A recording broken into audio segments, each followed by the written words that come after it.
vous qui êtes en train de vous connecter, ici Carole Rinaldi pour une nouvelle vidéo sur les blessures émotionnelles. Et aujourd'hui, je vais parler dans cette vidéo d'une phase qui est essentielle à comprendre, essentielle à reconnaître pour pouvoir mieux l'accueillir et puis être présent à cette phase-là quand elle se présente. C'est la phase que j'appelle la phase détox. Donc je vais expliquer concrètement ce que c'est avec les blessures émotionnelles parce qu'à mon sens, c'est une thématique qui n'est pas aujourd'hui assez abordée. C'est-à-dire que les gens, quand ils se retrouvent face à cette phase avec leurs blessures émotionnelles, souvent se découragent, ne comprennent pas, se démotivent, se retrouvent démunis en fait par rapport à cette phase-là parce que je vais expliquer concrètement comment elle se manifeste et que c'est même plutôt une bonne nouvelle, vous allez comprendre pourquoi. Salut Mariam.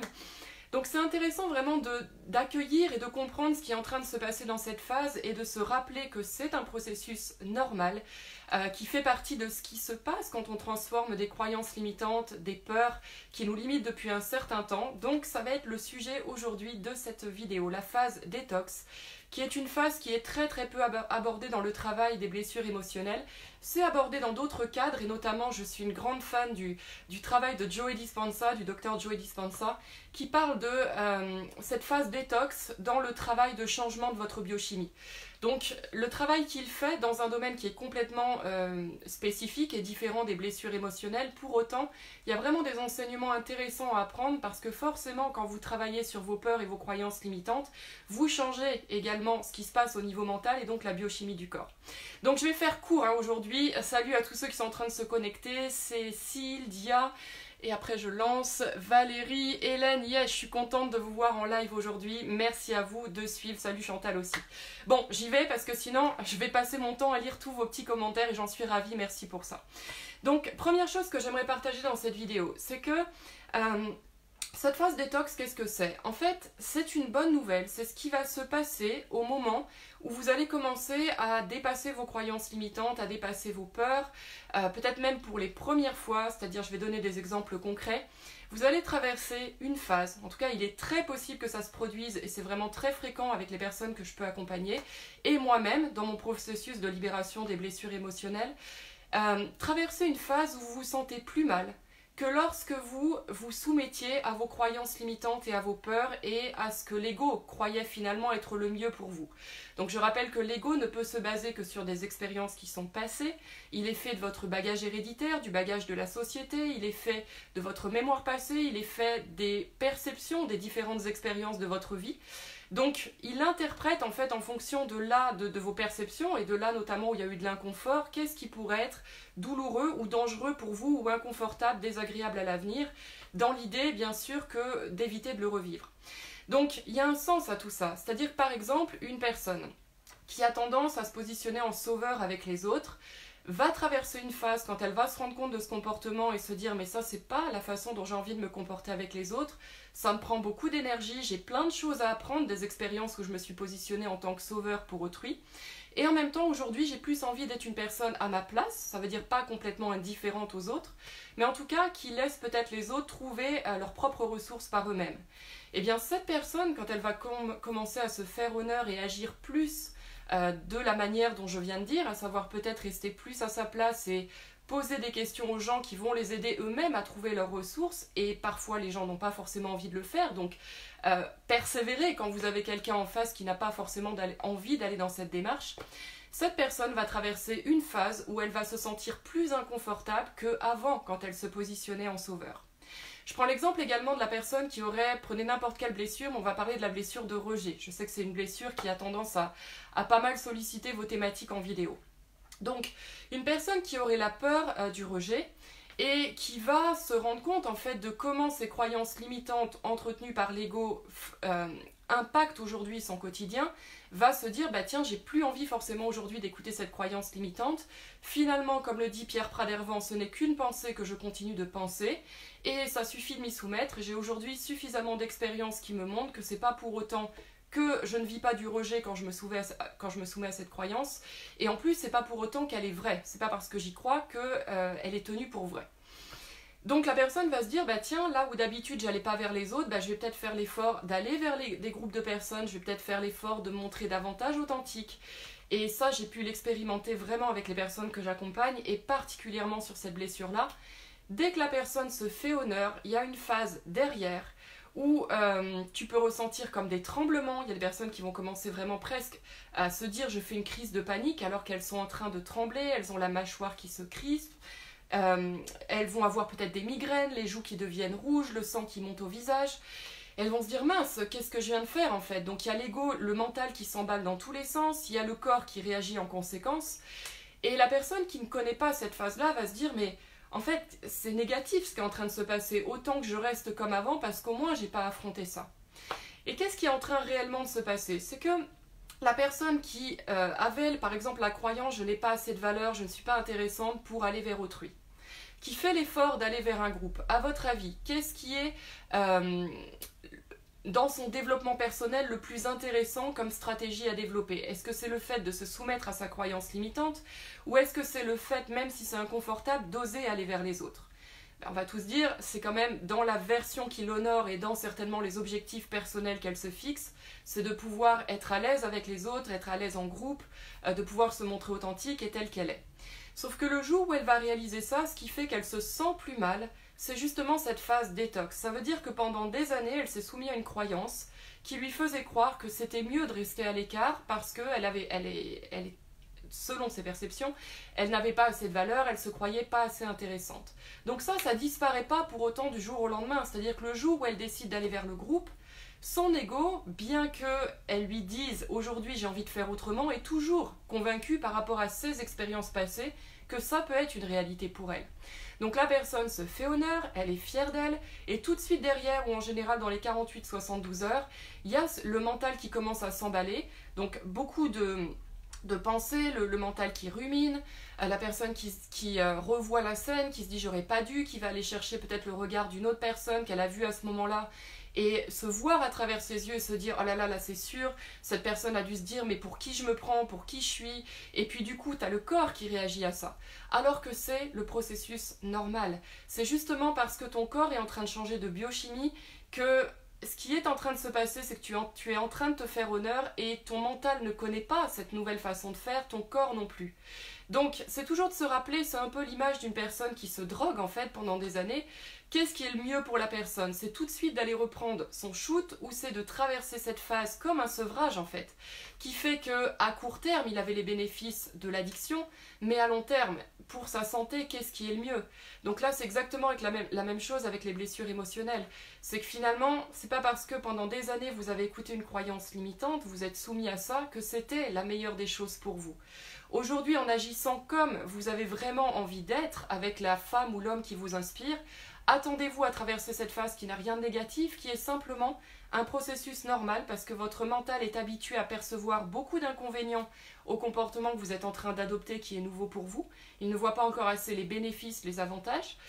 Votre ego est en train de croire, il a enregistré qu'il y avait beaucoup d'inconvénients et d'expériences inconfortables et désagréables à faire ce que vous êtes en train de faire. Donc dans cette phase-là, il y a plusieurs choses pour vous aider à la traverser. Déjà, c'est de la reconnaître, de savoir qu'elle est normale, et comme je vous l'ai expliqué, que c'est plutôt une bonne nouvelle, parce que ça signifie que vous êtes sorti de votre zone de confort, et c'est simplement votre mental qui s'emballe, qui a peur, et le corps qui réagit en conséquence. Donc il y a des personnes, le fait d'en avoir conscience et de le reconnaître va faire que tout de suite derrière, elles vont passer à autre chose. Le fait de mettre de la conscience dessus, elles vont juste se rappeler que ça fait partie du processus, et voilà, se concentrer sur autre chose. Puis il y a des personnes que j'ai déjà vues, notamment en accompagnement individuel, pour qui ça va être beaucoup plus complexe. En tout cas, c'est pas négatif que ce soit plus complexe, ça veut dire que l'intensité émotionnelle est plus importante et ça peut prendre parfois plus de temps. Et c'est pas une compétition. Prenez vraiment le temps dont vous avez besoin pour accueillir ce qui est en train de se passer. Donc pour ça, il y a plusieurs choses. Justement, le travail de Joe Dispenza. Le travail de Joe Dispenza qui travaille sur une forme de méditation avec induction qui permet de faire redescendre les ondes cérébrales, donc accéder notamment aux portes de l'inconscient et remplacer l'impact d'une croyance limitante par une croyance aidante. Donc ça, je l'ai ici, notamment j'adore cet ouvrage-là, Rompre avec soi-même, qui n'est pas tout à fait facile à lire. Hein. Moi, je suis passionnée par les neurosciences, je suis passionnée par tout ce qui touche aux blessures émotionnelles, par toutes les recherches sur les biochimies, l'épigénétique. Donc je lis ça en permanence, je suis passionnée par ces travaux-là. Donc il y a toute une phase qui est très théorique dans ce livre et très consistante, et il y a une phase qui est beaucoup plus adaptée à la pratique. Mais pour autant, pour moi, les deux vont ensemble. C'est-à-dire que c'est intéressant de comprendre comment ça fonctionne pour ensuite en faire l'expérience et pouvoir persévérer dans cette pratique, parce que c'est loin d'être quelque chose de magique. Donc, il y a ce travail-là que vous pouvez faire en méditation, et vraiment pas, je le répète, dans le but de limiter ce qui est en train de se passer au niveau de votre mental et physique. Vraiment, le processus d'accueil, il va jusque dans les comportements qui sont inconfortables ou désagréables. Donc, moi, ce que je fais avec les personnes qui ne connaissent pas forcément le travail de Joe Dispenza, c'est aussi de passer de cette phase de reconnaissance de « je suis en train de traverser la phase détox » à faire l'état des lieux de ce qui se passe au niveau de votre mental et de votre corps physique, au niveau émotionnel aussi, et de pouvoir donner le droit en fait à vos corps d'être tels qu'ils sont, exactement comme dans un état des lieux. C'est-à-dire vous rentrez dans un appartement, vous faites l'état des lieux de ce qui est, et y a peut-être des choses effectivement qui ne sont pas aux normes, ou des choses qui sont abîmées, ou des choses que vous aimeriez qu'ils soient autrement, et on n'est pas là pour dire ça doit changer, on est juste là pour noter, tiens, dans mon corps physique il se passe telle chose, telle chose, telle chose, je ressens telle émotion et mon mental est en train peut-être d'être angoissé, mon mental est peut-être en train de s'inquiéter, ou peut-être mon mental est calme aussi. Donc simplement d'être dans l'état des lieux sans chercher à ne rien changer. Voilà, donc ça c'est vraiment la phase la plus challengeante pour les personnes qui auront la blessure émotionnelle d'injustice. C'est-à-dire qu'il n'est pas question dans cet exercice d'atteindre un résultat, et il n'y a pas nécessairement de consigne, c'est-à-dire pas de diminution, pas de recherche d'évitement de ce qui est en train de se passer dans votre corps ou dans votre mental ou au niveau émotionnel. C'est vraiment une phase d'être présent à ce qui est, comme processus normal en fait de la guérison, si on peut appeler ça comme ça, des blessures émotionnelles. Moi je crois que les blessures émotionnelles, guérir ne signifie pas les éradiquer, parce qu'on ne les éradique pas, et ça n'a aucun sens d'ailleurs. C'est vraiment aller plus vite quand vous avez des manifestations physiques, ou des jugements, ou des critiques, ou des pensées, ou des états d'être qui ne vous font pas honneur. C'est vraiment réduire le temps, où avant peut-être ça prenait un mois à être transformé, aujourd'hui ça prendra peut-être plus qu'une semaine, ou quelques jours, ou peut-être même quelques minutes, tout simplement. Yes, c'est un entraînement, Jessica, c'est exactement ça. C'est-à-dire que pour vous entraîner, c'est à partir des situations extérieures que vous allez pouvoir mettre en pratique le processus. Et c'est à la fois savoir que cette phase, elle ne vous dessert pas. Et au contraire, c'est pas parce que vous ne vous êtes pas fait honneur, c'est justement parce que vous avez essayé quelque chose de nouveau, que jusqu'ici vous vous soumettiez à des peurs et des croyances limitantes. Donc c'était pas fait volontairement. Si vous le faisiez, c'est que ça avait un sens. Le sens, c'est quoi? C'est que vous pensiez qu'il y avait plus d'inconvénients et d'inconfort à agir de cette façon-là que de faire autrement. Là, vous brisez l'inconfort. Donc forcément, l'ego, avec tout ça, ça fait des années que vous fonctionnez avec un système qui vous fait croire que quand vous vous comportez de la façon qui vous ferait honneur, il y a plus d'inconvénients, il y a plus de risques. C'est normal que derrière, le mental s'agite, le mental s'inquiète, et c'est la dernière phase de cette vidéo, dialoguer avec votre espace mental. Quand il se passe ce type de manifestation, vraiment, je le répète, je ne cherche pas à lutter contre ce qui se passe. C'est vraiment de faire l'état des lieux de ce qui est en train de se passer. Par exemple, j'ai de la chaleur au niveau du visage. Par exemple, j'ai la respiration thoracique. Par exemple, je ne sais pas qu'est-ce que ça pourrait être. J'ai les mâchoires qui sont serrées. De rester présente à ça et en même temps de dialoguer avec votre espace mental. Ça peut être lui donner le droit d'être tel qu'il est. Ça peut être aussi de le remercier. Merci de vouloir me protéger. Je sais que jusqu'à un temps de ma vie, j'ai cru que me soumettre à cette croyance-là, c'était ce qu'il y avait de mieux pour moi. Mais aujourd'hui, merci. Comme le dit d'ailleurs Lise Bourbeau dans sa phase d'acceptation, je suis prête à en assumer les conséquences. Parce que dans les deux cas, c'est pas, si on reprend l'exemple de la personne qui va vers les autres ou la personne qui s'isole, dans les deux cas, il y aura toujours des gens pour vous rejeter, vous critiquer, être injuste, que vous voulez. Donc, rappelez-vous toujours que, quelle que soit la stratégie que vous utilisez, celle qui vous limite ou celle qui vous fait honneur, vous n'avez pas de contrôle sur l'espace extérieur. Vous avez juste du contrôle sur faire du mieux que vous pouvez faire et voir autant les avantages, les inconvénients, et vous demander que dans les deux cas, si quand vous vous limitez et quand vous faites honneur, il y a les deux, il y a avantages et inconvénients, finalement, qu'est-ce que vous désirez vraiment pour vous? À la fin de votre vie, les gens qui vous critiquent, qui vous jugent, ne sont pas là. Vous êtes face à vous-même, donc peu importe, il n'y aura pas écrit dans les livres d'histoire, ce jour-là j'ai été critiqué, ce jour-là j'ai été jugé. Faites ce qui vous tient à cœur, allez vers cette version de vous-même qui vous fait honneur et sachez tout simplement que cette phase est tout à fait normale. C'est le temps que votre corps s'habitue à un nouvel état de biochimie et c'est le temps aussi que votre corps mental et votre ego réalisent que cette croyance limitante est devenue obsolète et que ça peut être top en fait d'agir comme vous êtes en train de le faire. Voilà, donc c'est un message. Yes, vous êtes nombreux aujourd'hui. Merci à vous d'avoir suivi cette vidéo, partagez-la si elle vous a plu. C'est vraiment un honneur pour moi de vous accompagner dans cette transformation, dans cet accueil de vous-même.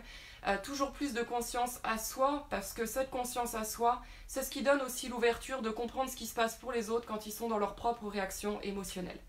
Voilà, je vous souhaite à tous une excellente journée et il y a de fortes chances que je vous retrouve prochaine fois à Fuerteventura. Bye bye.